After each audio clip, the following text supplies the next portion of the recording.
ಬದುಕುವ ಆಸೆ ಇದ್ದರೆ ನಿನ್ನ ಶತ್ರುಗಳ ಕಣ್ಣೆದುರಲ್ಲೇ ಬದುಕು. ಅವರು ನಿನ್ನ ಮುಂದೆ ಸುಳಿದಾಗಲೆಲ್ಲ ನಿನ್ನಲ್ಲಿ ಬದುಕುವ ಛಲ ಹೆಚ್ಚಾಗುತ್ತದೆ.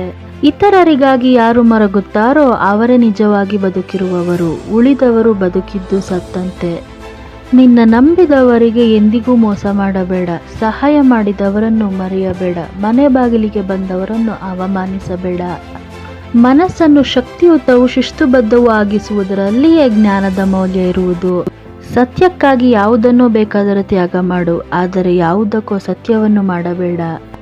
ಹಣವಂತರ ಜೊತೆ 100 ವರ್ಷ ಬದುಕುವುದಕ್ಕಿಂತ ಹೃದಯವಂತರ ಜೊತೆ 3 ದಿನ ಬದುಕಿದ್ದರೂ ಜೀವನ ಸಾರ್ಥಕ.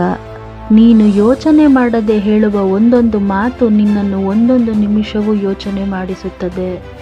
ನಿನ್ನ ಹೃದಯದಲ್ಲಿ ಪ್ರಾಮಾಣಿಕತೆ ತುಂಬಿದ್ದರೆ ನಿನ್ನ ಶತ್ರು ಮಾತ್ರವಲ್ಲ, ಇಡೀ ಪ್ರಪಂಚ ನಿನ್ನೆದುರು ಆಯುಧವನ್ನು ಕೆಳಗಿಡುತ್ತದೆ. ನಿಂತ ನೀರಿನಲ್ಲಿ ಕ್ರಿಮಿಗಳು ಹುಟ್ಟುತ್ತವೆ. ಕೆಲಸವಿಲ್ಲದ ಮನುಷ್ಯನಲ್ಲಿ ಕೆಟ್ಟ ವಿಚಾರಗಳು ಜನಿಸುತ್ತವೆ. ಸಾಧನೆ ಇಲ್ಲದೆ ಸತ್ತರೆ ಸಾವಿಗೆ ಅವಮಾನ. ಆದರ್ಶ ಇಲ್ಲದೆ ಬದುಕಿದರೆ ಬದುಕಿಗೆ ಅವಮಾನ. ಮಾರ್ಗದರ್ಶನ ನೀಡುವವರು ಇಲ್ಲದಿದ್ದರೇನು? ಹೊಸ ಮಾರ್ಗ ಸೃಷ್ಟಿಸುವ ಧೈರ್ಯ ತಾಕತ್ತು ನಿನ್ನಲ್ಲಿದ್ದರೆ ಇಡೀ ಜಗತ್ತು ನಿನ್ನದು. ನಿಮ್ಮನ್ನು ನೀವು ಜಯಿಸಿ, ಆಗ ಇಡೀ ಜಗತ್ತೇ ನಿಮ್ಮದಾಗುತ್ತದೆ. ಗುರು ಎಂದರೆ ವ್ಯಕ್ತಿಯಲ್ಲ, ಒಂದು ಶಕ್ತಿ. ಅಜ್ಞಾನದ ಕತ್ತಲು ಕಳೆದು ಸುಜ್ಞಾನದೆಡೆಗೆ ಕರೆದುಕೊಂಡು ಹೋಗುವ ಶಬ್ದವೇ ಗುರು. ಜೀವ ನಮ್ಮ ಮಾತನ್ನು ಕೇಳುವುದಿಲ್ಲ. ಯಾವಾಗ ಬೇಕಾದರೂ ಹೋಗಬಹುದು. ಜೀವನ ನಮ್ಮ ಮಾತನ್ನು ಕೇಳುತ್ತದೆ. ಹೇಗೆ ಬೇಕಾದರೂ ರೂಪಿಸಿಕೊಳ್ಳಬಹುದು. ಸಾಧ್ಯವಿಲ್ಲ ಎಂದುಕೊಂಡರೆ ಏನನ್ನೂ ಸಾಧಿಸಲಾಗದು. ಪ್ರಯತ್ನಿಸುವುದರಲ್ಲಿ ನಷ್ಟವೇನಿದೆ? ಗೆದ್ದರೆ ಸಂತೋಷ, ಸೋತರೆ ಅನುಭವ. ನಮ್ಮ ದುಃಖಗಳಿಗೆಲ್ಲ ನಾವೇ ಜವಾಬ್ದಾರರು, ಮತ್ತಾರೂ ಅಲ್ಲ. ನಮ್ಮ ಅದೃಷ್ಟವನ್ನು ರೂಪಿಸಿಕೊಳ್ಳುವವರು ನಾವೇ. ಈ 8 ಜನರನ್ನು ನಿಮ್ಮ ಜೀವನದಿಂದ ಹೊರಗಿಡಿ. ಜೀವನ ನನಗೆ 2 ವಿಷಯಗಳನ್ನು ಕಲಿಸಿದೆ. 1, ಎಲ್ಲರೂ ನಿಮ್ಮ ಒಳ್ಳೆತನಕ್ಕೆ ಅರ್ಹರಲ್ಲ. 2, ಖಾಸಗಿಯಾಗಿಡಿ, ಅದು ಶಾಶ್ವತವಾಗುವವರೆಗೆ. ಇನ್ನೊಬ್ಬರು ಉಳಿಯಲು ನಿಮ್ಮ ಕೆಟ್ಟ ಸ್ವಭಾವವನ್ನು ಎಂದಿಗೂ ಮರೆಮಾಚಬೇಡಿ. ನಿಮ್ಮ ಕೆಟ್ಟ ಸ್ವಭಾವವನ್ನು ಅವರಿಗೆ ತೋರಿಸಿ ಮತ್ತು ಯಾರು ಉಳಿಯಬಹುದು ಎಂದು ನೋಡಿ.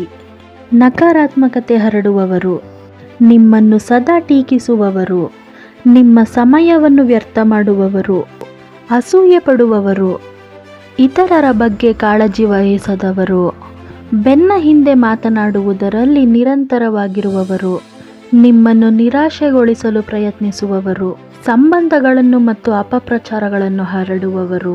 ನಿಮ್ಮ ಜೀವನದಲ್ಲಿ ಇಂತಹ ಜನರಿಂದ ದೂರವಿರಿ. ಯಾರಾದರೂ ನಿಮ್ಮನ್ನು ತಿರಸ್ಕರಿಸಿದರೆ ದುಃಖಿಸಬೇಡಿ. ಜನರು ಸಾಮಾನ್ಯವಾಗಿ ದುಬಾರಿ ವಸ್ತುಗಳನ್ನು ತಿರಸ್ಕರಿಸುತ್ತಾರೆ, ಏಕೆಂದರೆ ಅವರು ಅವುಗಳನ್ನು ಪಡೆಯಲು ಸಾಧ್ಯವಾಗುವುದಿಲ್ಲ. ಯಾರಾದರೂ ನಿಮ್ಮನ್ನು ಎಷ್ಟು ಕೆಟ್ಟದಾಗಿ ನಡೆಸಿಕೊಂಡರೂ ಅವರ ಮಟ್ಟಕ್ಕೆ ಇಳಿಯಬೇಡಿ. ಶಾಂತವಾಗಿರಿ, ಬಲವಾಗಿರಿ ಮತ್ತು ಹೊರ ನಡೆಯಿರಿ. ಮುರಿದ ನಂಬಿಕೆಯು ಕರಗಿದ ಚಾಕ್ಲೇಟ್ನಂತೆ. ನೀವು ಅದನ್ನು ಎಷ್ಟೇ ಫ್ರೀಸ್ ಮಾಡಿದ್ದರೂ ಅದು ಎಂದಿಗೂ ಅದರ ಮೂಲ ಆಕಾರಕ್ಕೆ ಹಿಂತಿರುಗುವುದಿಲ್ಲ. ನೀವು ಯಾರೊಬ್ಬರ ಸೌಂದರ್ಯವನ್ನು ಪ್ರೀತಿಸಬಹುದು, ಆದರೆ ಅಂತಿಮವಾಗಿ ನೀವು ಒಳ್ಳೆಯ ಗುಣವಂತರ ಜೊತೆ ಬದುಕಬೇಕು, ಸೌಂದರ್ಯದ ಜೊತೆಯಲ್ಲ ಎಂದು ನೆನಪಿಡಿ. ನಿಮಗೆ ಯಾವಾಗಲೂ ಯೋಜನೆಯ ಅಗತ್ಯವಿಲ್ಲ. ಕೆಲವೊಮ್ಮೆ ನೀವು ಕೇವಲ ಉಸಿರು ತೆಗೆದುಕೊಳ್ಳಿ, ನಂಬಿರಿ, ಹೋಗಲು ಬಿಡಿ ಮತ್ತು ಏನಾಗುತ್ತದೆ ಎಂಬುದನ್ನು ನೋಡಿ. ಒಳ್ಳೆಯ ಜನರೊಂದಿಗಿನ ಸಮಸ್ಯೆ ಎಂದರೆ ಅವರು ನೋವಾದಾಗ ಅವರು ನಿಮಗೆ ಹೇಳುವುದಿಲ್ಲ. ಅವರು ನಿಮ್ಮ ತಪ್ಪನ್ನು ಅರಿತುಕೊಳ್ಳಲು ಕಾಯುತ್ತಾರೆ. ನಾಣ್ಯ ಯಾವಾಗಲೂ ಶಬ್ದ ಮಾಡುತ್ತದೆ, ಆದರೆ ಕಾಗದದ ಹಣ ಯಾವಾಗಲೂ ಮೌನವಾಗಿರುತ್ತದೆ. ಆದ್ದರಿಂದ ನಿಮ್ಮ ಮೌಲ್ಯವು ಹೆಚ್ಚಾದಾಗ ನಿಮ್ಮನ್ನು ಮೌನವಾಗಿ ಮತ್ತು ವಿನಮ್ರವಾಗಿಡಿ.